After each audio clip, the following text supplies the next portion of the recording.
Hey everybody, this is Stuart with Wine on the Dime, and today I'm reviewing the 2017 Rexford Winery Pinot Noir. It's from Santa Cruz Mountains, Lester Family Vineyards. It's 13.9% alcohol by volume, and Rexford Winery is going to be the guest for this week's Pink Society chat. The theme is wine and astronomy. That's right, here it's going to be out of this world. Don't leave. I cannot confirm that there may not be more astronomy puns, but you have to at least see if the wine is good. I mean, how else will you know if you need to star it in your next wine pairing? Okay, I'll try to hold off for at least 30 seconds. I'll try. Let's take a look at this. Oh, and screw top plus one. Let's take a look at the color of this wine. All right, so from a color standpoint, I'm going to give you a, well, this is interesting. It's a little bit going from ruby to garnet. Not quite totally there, so I'm going to give you a medium ruby, no artifacts, no cloudiness. All right, so on the nose. Woo, that is Pinot Noir. Woo. I'm getting a little bit of cherry, I'm getting red currant, I'm getting cranberry. There's this slight Brettanomyces barnyard element that I'm getting. I really enjoy it. It's not a fault level of Brettanomyces. It's just, it adds that characteristic to it, and a little bit of gaminess. The intensity is medium on the nose, alcohol smells medium. There's also a bit of like a clove and cinnamon, a little bit of cedar. There's an herb here, and it's killing me because I can't distinguish it. All right, I'm gonna lean towards time on that. But yeah, I mean, this has a lot going for it, and I mean this. I'll tell you now, if this tastes as good as it smells, we're in for a good review here. So, cheers. Let's see how it tastes.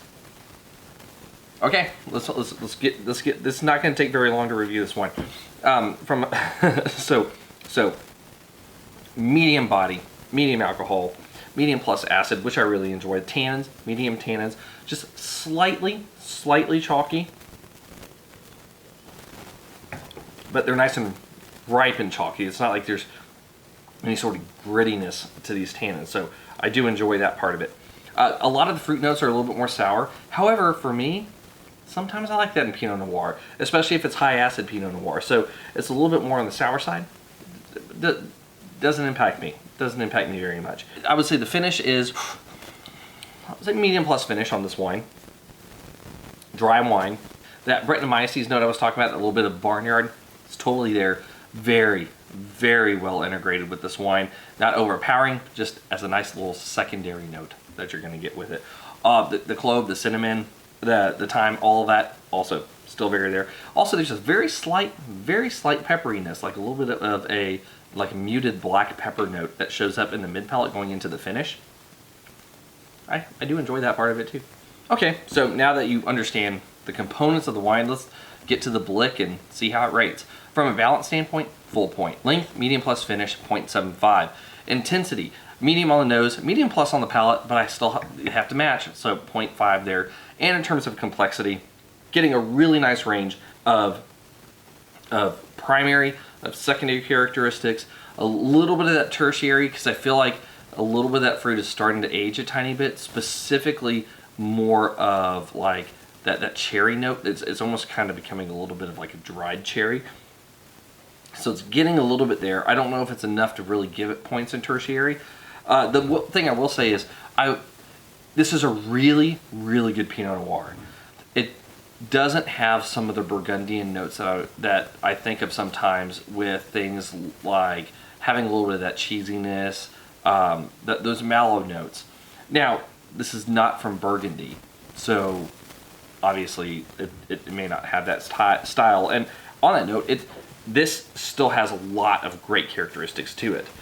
I do like some secondary though, so I think what I'm going to do in this case, because you're at the point where you could present some tertiary, but you're not yet, and I do like having a little bit of those mallow notes that I'm not detecting on the palate, I think I'm going to go ahead and give you half a point here. All right, so here's my dilemma. This technically falls into being a good wine. I actually think, from my palate wise, it's somewhere between good to very good. And the reason why is because I really like Pinot Noir, and this is giving me a lot of what I'm looking for in Pinot Noir. Is it giving me the secondary characteristics that gosh, let my kids keep going in and out of the room and slamming doors. Sorry, y'all. Is it giving me some of those secondary characteristics that I'm looking for whenever I am drinking Pinot Noir? Well, it depends on my mood. So, like, in some cases, I really want a more complex Pinot Noir. I want a little bit of that cheesiness, a little bit of that creaminess. I want some of those elements. In some cases, I really want a nice, bright, kind of sharp Pinot Noir that's kind of going to go with a meal. And I feel like this is where this one sits. It still has a good amount of complexity, but it's not like the Pinot Noir you want to have when you're having nothing else. This is the Pinot Noir you want to have when you're pairing it with something like food. And I really feel like in this wine, it does a really good job at what it's doing here in the bottle.